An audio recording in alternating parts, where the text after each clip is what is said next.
ঝালকাঠি সদর উপজেলার কেওড়া ইউনিয়নের প্রধান সড়ক সংস্কারের দাবিতে মানববন্ধন করেছে এলাকাবাসী।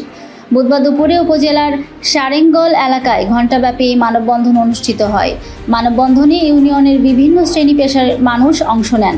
মানববন্ধনে সংগ্রাম নীল পুলিশ বক্স থেকে সারেঙ্গল বাজার পর্যন্ত প্রায় 4 কিলোমিটার রাস্তাটি সংস্কারের দাবি জানানো হয়।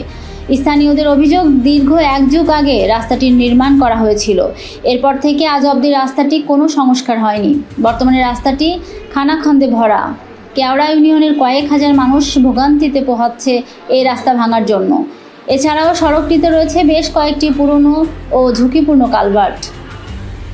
মানববন্ধনে বক্তব্য রাখেন ইউনিয়ন বিএনপির সভাপতি এম.এ. মান্নান লাবু, প্রভাষক এনামুল হক এনাম, জেলা স্বেচ্ছাসেবক দলের সদস্য সচিব মুশফিকুর রহমান বাবু, কৃষক দলের সাংগঠনিক সম্পাদক সাইফুল হক টুটুল ও শফিকুল ইসলাম রানা সহ আরও অনেকে।